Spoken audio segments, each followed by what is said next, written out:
ఓం నమః శివాయ. ఓం నమో నారాయణాయ. ఓం శ్రీ నరదృష్టి నివారణ కాల భైరవాయ నమో నమః.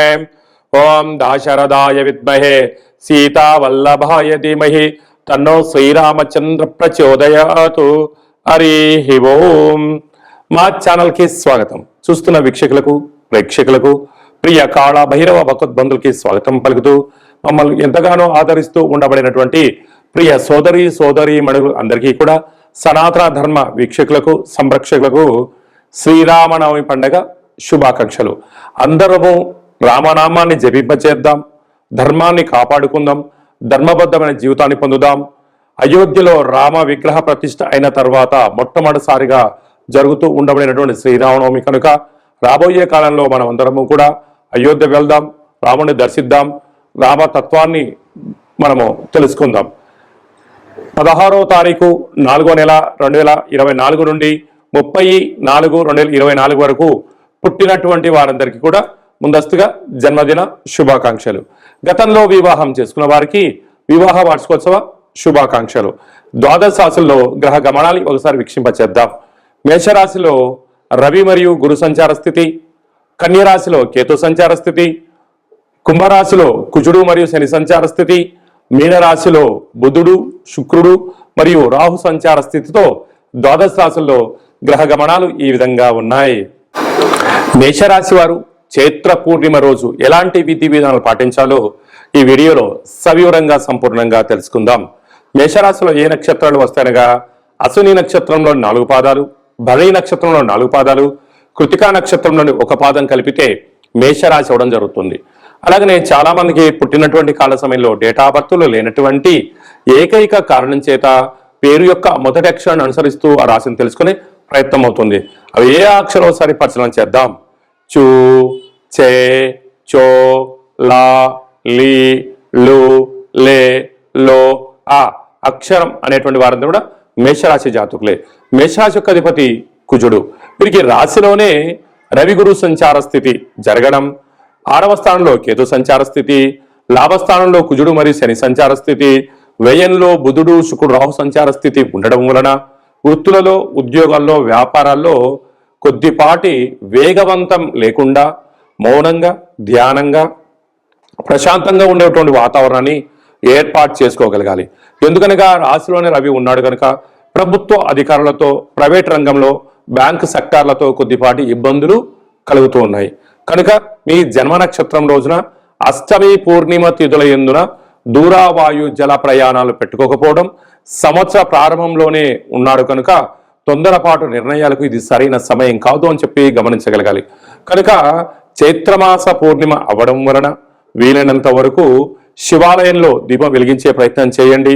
వీలైతే దూర ప్రయాణాలకు, వాయు ప్రయాణాలకు, జల ప్రమాద ప్రయాణాలకు దూరంగా ఉండండి. కొద్దిపాటి ప్రమాదాలు పొంచి ఉన్నాయి, తస్మాత్ జాగ్రత్త. ఇలాంటి కాల సమయంలో తెల్ల జిల్లేడు వృక్షం దగ్గర మీరు ఎర్రటి ఒత్తులతో 7 ఒత్తులతో దీపం పెట్టగలిగినట్లయితే మీ కష్టాలన్నీ తొలగిపోతాయని చెప్పి గమనించాలి.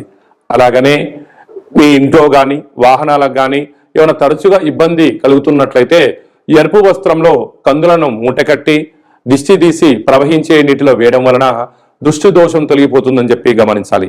సాఫ్ట్వేర్ ఉద్యోగస్తులు, హార్డ్వేర్ ఉద్యోగస్తులు, విద్యార్థులు, ఉద్యోగస్తులు, వ్యాపారస్తులు, రాజకీయ సేవా రంగంలో, హోటల్ వ్యాపార కార్యక్రమం చేసేటువంటి వారికి శుచి, శుభ్రత, ఓపిక ద్వారా మంచి భవిష్యత్తు కనపడుతుందని చెప్పి గమనించాలి.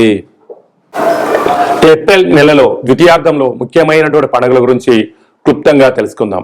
16వ తారీఖున చైత్రమాస శుద్ధ అష్టమి మంగళవారము, పుష్యమి నక్షత్ర సందర్భంగా మనమందరము కూడా కాళభైరవ స్వామిని స్మరిద్దాం, కాలాన్ని అనుకూలంగా తెచ్చుకుందాం. గృహంలో వాస్తు, నరదృష్టి, యంత్ర, మంత్ర, తంత్ర, పరతంత్ర, తాంత్రిక దోషాలను తొలగించుకుందాం. కుష్మాండ దీపాన్ని వెలిగించుకుందాం. విద్యాకర్షణ, వ్యాపారాకర్షణ, జ్ఞానాకర్షణ తెలుసుకుందాం. అలాగనే కాళభైరవ స్వామి యొక్క స్మరణ చేయడం వలన అష్ట కష్టాలు తొలగిపోయి అష్టైశ్వర్యాన్ని కలుగుతుందని గమనించాలి. మీకు ఇంట్లో చేసుకోవడానికి కుదరకపోతే ఈ కింద నెంబర్ సంప్రదించినట్లయితే మన యొక్క దేవాలయంలో కాళభైరవ స్వామి యొక్క పూజా కార్యక్రమాల్ని మీకు ప్రత్యక్ష ప్రసారంగా కూడా చూపించడం జరుగుతుంది. కనుక మీరు పూజా కార్యక్రమంలో పాల్గొనాలి అన్నట్లయితే మీ యొక్క గోత్రనామాల్ని వాట్సాప్ చేయగలరు. అలాగనే మనకు 17వ తారీఖున శ్రీరామనవమి కనుక మనమందరము కూడా శ్రీరామస్వామి వారి యొక్క కళ్యాణంలో పాల్గొందాం. అక్షంతల్ని తలంబ్రాలని మనం తలపైన వేసుకుందాం. అష్ట కష్టాల్ని తొలగింప చేసుకుందాం. 23వ తారీఖున చైత్రమాస శుద్ధ పూర్ణిమ చిత్తా నక్షత్ర సందర్భంగా మన తెలంగాణ రాష్ట్రంలో ఉండబడినటువంటి మినీ అమర్నాథ్ యాత్ర అని చెప్పుకోబోతున్నటువంటి మనకు సలైశ్వర క్షేత్రాన్ని దర్శిద్దాం, స్నానం చేద్దాం, గ్రహ దోషాలను తొలగించుకుందాం, ఆధ్యాత్మిక యాత్ర చేద్దాం, స్వామివారికి ఆశీస్సులు పొందుదాం. ఇంకనూ ఈ ఏప్రిల్ నెలలో ద్వితీయార్థంలో ఇంకనూ విజయం సాధించగలగాలి అన్నట్లయితే ఈ యొక్క పాత్ర కంచు పాత్ర అంటారు.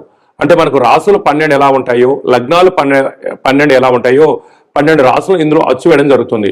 ఈ యొక్క పాత్ర కంచు పాత్ర అవ్వడం వలన ఇంట్లో ఉదయము సాయంత్రము పూజ చేసిన తర్వాత శబ్ద తరంగాలను సృష్టించడం వలన అద్భుతమైనటువంటి ఆకర్షణ కలుగుతుందని చెప్పి గమనించాలి. ఒకసారి చూద్దాం.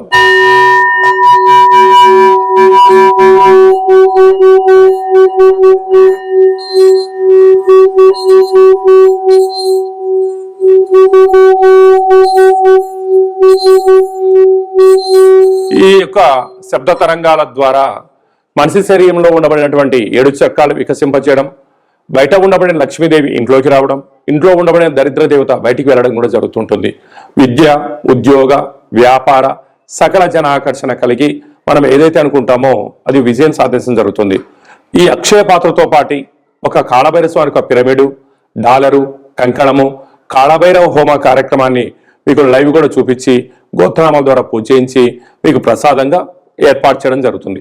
ఆసక్తి గలవారు ఈ కింద నెంబర్ని సంప్రదించగలరు. అలాగే మీ వ్యక్తిగత జాతకం తెలుసుకోవాలనుకుంటున్నారా? మీ యొక్క పేరు, తేదీ, నెల, సంవత్సరం, సమయం రాసి వాట్సాప్ పంపించినట్లయితే 100 సంవత్సరాల జాతకాన్ని రాసి పంపించి మీరు పుట్టినప్పుడు గ్రహ గమనాలు ఎలా ఉన్నాయి, ప్రస్తుతం ఎలా ఉన్నాయి, రాబోయే కాలం ఎలా ఉండబోతున్నాయో సవివరంగా తెలియజేయడం జరుగుతుంది.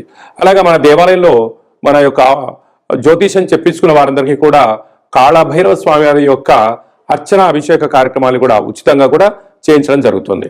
అలాగనే చాలా మందికి పుట్టినటువంటి కాల సమయంలో డేట్ ఆఫ్ బర్త్లో లేనటువంటి వారికి మీ పేరు యొక్క మొదటి అక్షరాన్ని అనుసరిస్తూ రాశిని తెలియజేస్తూ అలాగనే రమణ శాస్త్రం ద్వారా అనగా కాళభైరవ ఉపాసన చేత భూత భవిష్యత్ వర్తమానాన్ని గవళ ద్వారా తెలియజేయడం జరుగుతుంది.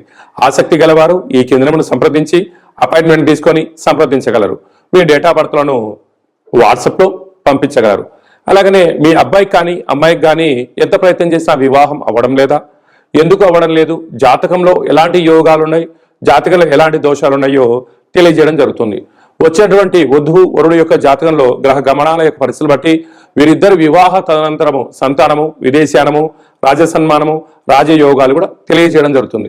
అలాగే మీ ఇంట్లో తరచుగా భార్యాభర్తలు గొడవ పడడం కానీ, ఇబ్బంది పడడం కానీ, ఒకరిపైన ఒకరికి అభిప్రాయాలు సక్రమంగా లేనటువంటి పరిస్థితులు ఉన్నట్లయితే మీ యొక్క ఇరువురు పేర్లను పంపించగలిగినట్లయితే జాతకంలో ఉండబడిన దోషాలను గమనించి చిన్న చిన్న రెమెడీస్ ద్వారా మీరు పార్వతీ పరమేశ్వరులాగా కలిసి ఉండేటువంటి సలహాలు సూచనలు కూడా ఇవ్వడం జరుగుతుంటుంది. అలాగనే మీకు పుట్టినటువంటి పిల్లల యొక్క డేట్ ఆఫ్ బర్త్లు పంపించినట్లయితే నామ నక్షత్రం ఏది పెట్టుకోవాలి, ఏ మాసంలో ఎలాంటి పేర్లు పెట్టుకోవాలి, వారి యొక్క విద్య, ఉద్యోగము, తదుపరి భవిష్యత్తును కూడా సంపూర్ణంగా తెలియజేయడం జరుగుతుంది. కనుక అపాయింట్మెంట్ తీసుకొని సంప్రదించగలరు. అందరికీ శుభం, జయం, లాభం కలగాలని కోరుకుంటూ ఆశీర్వచనం. శతమానం భవతి శతాయు పురుష సతేంద్రియ ఆయుష్యేవేంద్రియే ప్రతిష్టతి ధనం ధాన్యం బహుపుత్ర లాభం శత సంవత్సరం దీర్ఘమాయు. సర్వే జనా సుఖినో భవంతు, లోకా సమస్తా సుఖినో భవంతు. సర్వం కాళభైరవ దేవతార్పణమస్తు. ఈ వీడియో మీకు నచ్చినట్టయితే లైక్ చేయండి, షేర్ చేయండి, మా ఛానల్ని సబ్స్క్రైబ్ చేసుకోండి. నేను చేస్తున్న ఆధ్యాత్మిక వీడియోలు మీకు ముందస్తుగా నోటిఫికేషన్ రావాలి అన్నట్టయితే గంట సింబల్ ప్రెస్ చేయండి, ఆల్ బటన్ కూడా తెలియచేయండి. మీరు ఎవరి క్షేమాన్ని అయితే కోరుకుంటున్నారో లేక మీ క్షేమాన్ని ఎవరైతే కోరుకుంటున్నారో వారందరికీ ఈ వీడియోను ఫార్వర్డ్ చేసి భగవంతుడి యొక్క ఆశీస్సులు పొందగలరు.